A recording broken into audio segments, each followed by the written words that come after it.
Naitwa Yotam John Mkwalakwala, mkazi wa mtaa wa Igodima, kata ya Iganzo, mkoani Mbeya.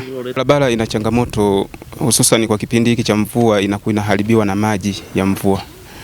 Na nadhani serikali huwa inatuahidi kwamba itakuja kuiboresha, lakini tu muda hujafika kulingana na kwamba ina mambo mengi ya kufanya. Kwa hiyo nadhani tunatangulia sisi tuendelee kufanya ili serikali itatukuta mbele. TARURA wametusikia na wameona hali halisi, wameahidi kutusaidia baadhi ya vipengele hususan mifuko ya simenti, mchanga na mawe, na baadhi ya vipengele walivyoahidi wameshatekeleza kama simenti wameleta, na tunaamini tuko nao bega kwa bega. Barabara hii ni chombo kikubwa sana hususan kwa mambo ya maendeleo. Tunazo shule ziko huku, watoto wanasafiri kwenda shule. Nadhani muhula wa mvua uliopita magari yalikuwa yanakwama, mengine yamebeba watoto wa shule yalikuwa yanakwama, magari binafsi mengine yalikuwa yanakwama. Biashara watu tunashindwa kufanya huku kulingana kwamba hali halisi ya usafiri ni adimu. Kwa hiyo ni kwamba barabara ikikamilika itaturahisishia baadhi ya mambo na kutuhakikishia usalama wa tunaosafiri na wengine wanaosafiri, hususan watoto wadogo wanaosafiri kwa magari ya shule. Kwa majina naitwa Edina Twite, ni mkazi wa Igodima. Leo tupo kwenye ujenzi wa barabara yetu, lakini hii barabara yetu ina changamoto.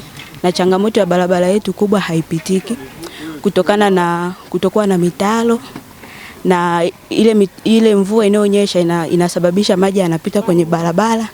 Kwa barabara inachimbuka, inakuwa na mabumps, tunashindwa kupita. Hata watembea kwa miguu tunapata changamoto.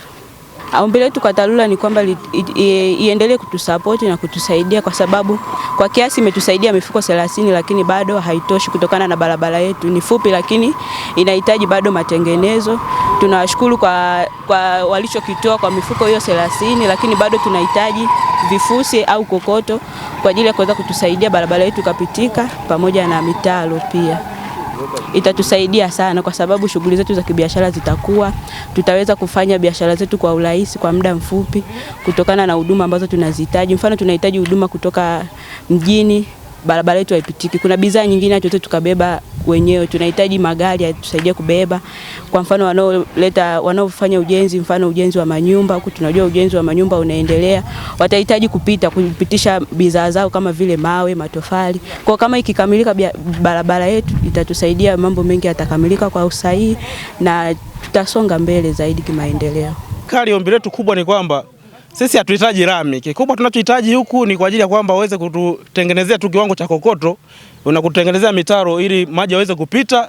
Bila shaka hiyo kero itapungua. Kwa wadau tunachoomba ni kwamba angalau waweze kutuchangia vifusi ili hizi sehemu ambazo tumejaribu kutengenezea mitaro tuweke vifusi kwa ajili ya kuruhusu angalau maji yaweze kupita. Lakini ombi kubwa kwa serikali ni kwamba angalau hii barabara kwa kipindi hiki hatuwezi tukatumia nguvu ya wananchi kulima na majembe. Hii ni miaka ya nyuma sana. Kulima na majembe hii hali ilipendwa. Kwa hiyo tunachoomba kwao ni kwamba angalau watuletee greda ambayo itaweza kutengeneza mifereji vizuri, barabara ikawa inapitika vizuri.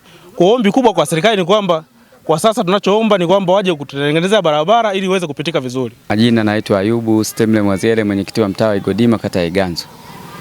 Za wananchi ziko vizuri na sio mara ya kwanza. Wananchi wanajitahidi, wanajitolea, tunachimba mitaro, tunafanya ushirikiano na wananchi wetu wa mtaa wa Igodima.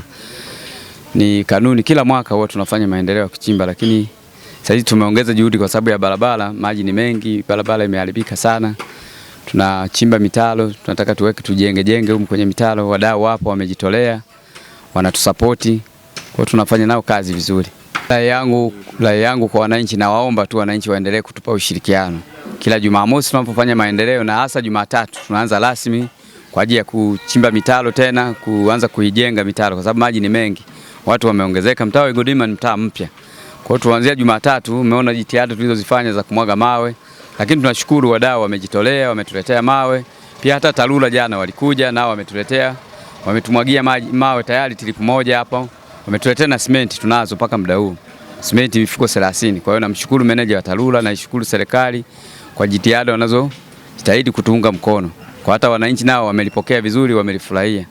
Mimi kwa jina naitwa Daniel William Mwanjoka, diwani wa kata ya Iganzo mmoja. Kwa hivyo unaweza kuona kwamba hii barabara itasaidia kiuchumi. Watu sasa wanaweza kusafiri kwa haraka wataweza kusafiri kwa haraka na shughuli mbalimbali zitaenda vizuri. Kwa ndio manufaika ambayo tutayapata na mambo mengine, kwa sababu huku mbele kuna shule, kuna soko, kuna makazi ya watu. Kunaona watu wanahitaji hapa, tuna shule kama 2 ziko huku, zote zinahitaji kusafirisha watoto kwenda na kurudi.